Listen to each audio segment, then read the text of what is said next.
All right. So I'm going to start the recording here just to go through question 3 and 4 that's on the screen here. I'm not going to use the exact same numbers, okay, because that would mean me doing the question for you. But I'm going to do the same type of question using slightly different numbers. So you'll see here I kind of just wrote it out quickly. But the question basically says two perpendicular lines intersect on the y-axis. Okay, so that's key there. All right, one line has the equation, let's show where the down, intersect on y-axis.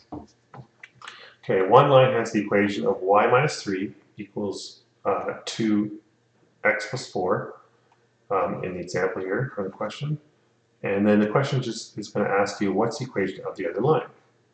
Okay, so we're going to do a question, well, same kind of question, different numbers.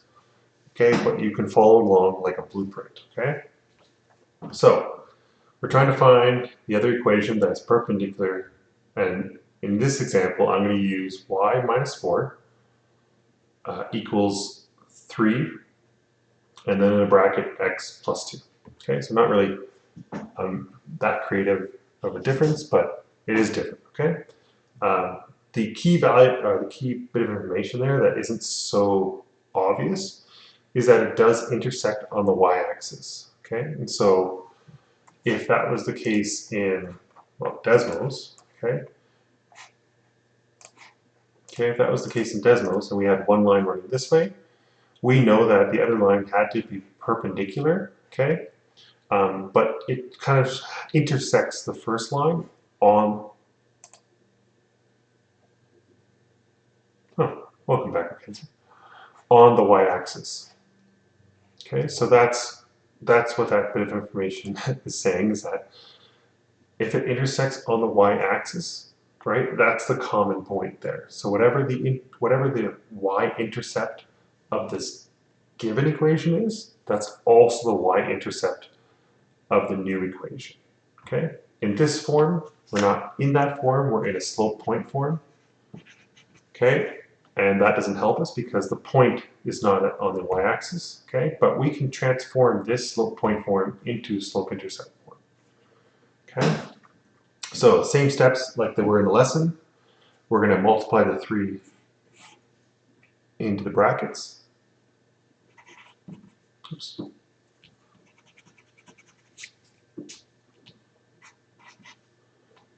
Okay, so 3 times x, 3 times 2. Okay, and then I'm going to add 4 to both sides. And that would give me y equals 3x plus 10. Okay, so all I've done at this point is I've just rewritten a slope point form equation in slope intercept form. Okay, now that I'm in that intercept form though, okay, this value here, the b value is 10 or positive 10. Okay, this value allows me to actually know what my intercept of my new equation is as well, because the question says they intersect on the y-axis. Okay, so my b value of my first equation is 10. Based on this information, it is also my b value of my new equation. Okay, so at this point we've gotten half the information we need. Now we just need the slope of the perpendicular line. Okay, so we write out the general equation to find the slope of a perpendicular line. Okay, and we already have m1 here. Okay, so I'm going to put that 3 into the equation.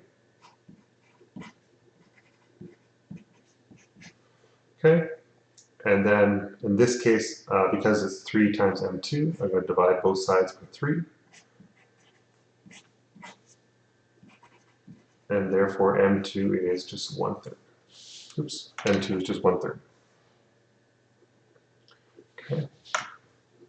now that I have that information and this information, I can create my y-intercept equation. So y equals mx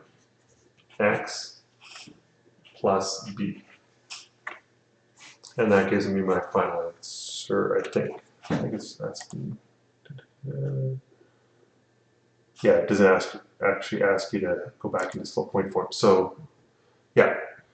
So we get our final answer here, and there you go. We have an equation for that is perpendicular to the given equation that intersects on the y-axis. Okay. Any questions about that?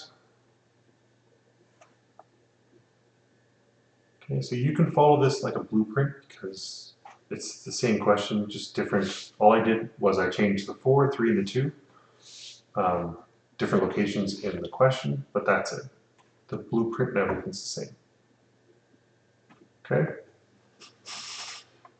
All right, let's do this question 4 here.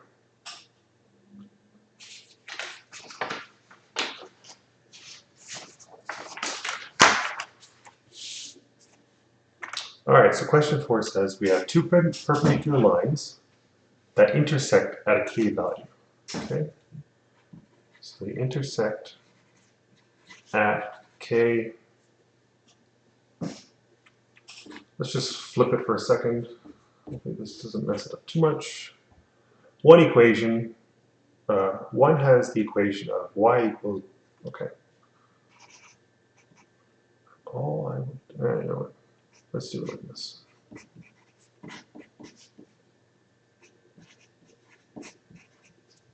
Okay, I'm just going to use the same equation.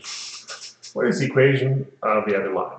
Okay, so all I did between this example I'm going to show you, this example here, and the one that's in the assignment is that I've just flipped the values. Okay, I will actually change this to not confuse anyone. Let's name it P. Okay. All right, so we need to find the other line. So the other equation is perpendicular. Okay, which means at some point we'll probably have to use the equation. Okay, and so let's start by simplifying this a tiny, tiny bit. Okay, so the brackets in here don't really help us much. And so if we multiply the negative in front of the brackets kind of into the brackets, right, it effectively gets rid of the brackets.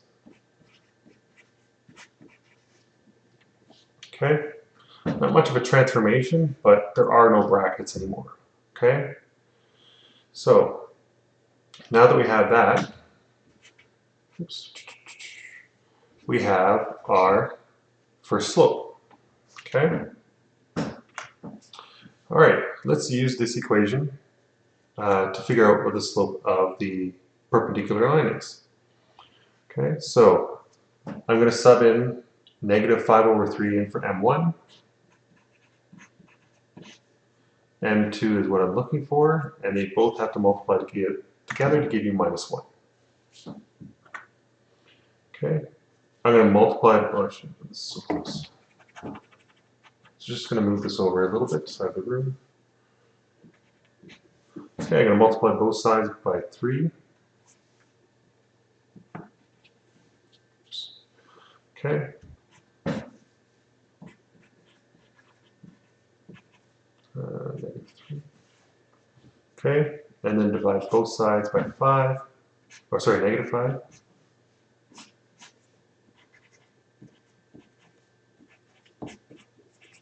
Okay. All right, and that gives me my slope of the perpendicular line. Okay. From this point, okay, we need to see kind of what form we want to write the answer in. And I don't think it's forcing you to do any particular form. So because the intersecting point is not on the y-axis, okay, it's a point somewhere else on the Cartesian plane, right? We have this point, we have this slope, or more accurately, I should say, we have a slope and we have a point, okay? We can create the slope point equation. Okay, so y minus y1 equals m x minus x1. Okay. I'm going to sub in my new slope, right? And I'm going to sub in my x1 here and my y1 from the given point.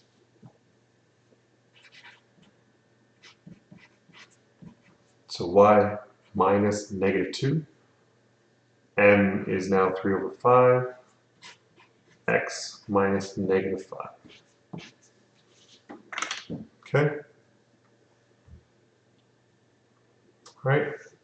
After this, the challenge is dealing with the brackets. Okay? You don't need to go from slope point form to slope intercept form unless the question forces you. So there could be a question like on an exam that, like in this case, forces you to go to kind of slope point form first, and then there'll be like a b value that says, hey, convert to slope intercept form, and then I'll have a c that says, hey, convert now to general form. I could see like a test doing that, but yeah, no, the question on the assignment doesn't force you one way or the other, so we can leave it in slope point form. Okay, we just have to clean it up a little bit. So let's clean it up by combining a lot of these negatives. So minus and negative, okay, they can combine to make a positive. Slope is still there. Okay, and the same thing for the minus -5. Okay, and we have it now in slope point form. Okay, and that would be an acceptable equation. If you want to bring the 3/5 into the brackets, you'll end up kind of in a form that's between slope point form and slope intercept form, but it is technically an equation, so it's not technically wrong. It's not something that you can kind of then look at later and go, oh, there's a point. Hey, there's a slope. You kind of have to do some work to kind of figure out any kind of key information from it. Okay? If you're going to bring the 3/5 into the brackets, you might as well just go the full 9 yards and go all the way to slope intercept form. Okay? But as far as the question is concerned, that's as far as you need to go. Okay? Any questions about either of those? Or even about the specific questions in the assignment?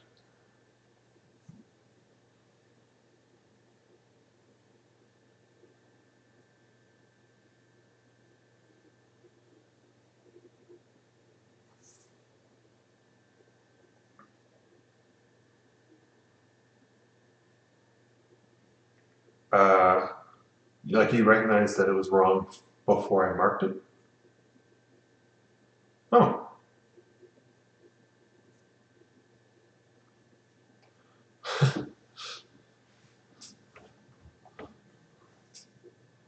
Yeah. Oh, okay.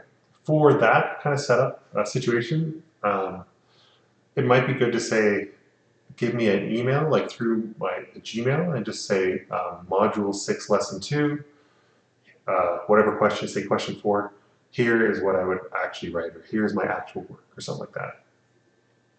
Yeah. Okay, cool. No problem. Karis, any questions? Okay. No problem. All right, I'll stop the recording there.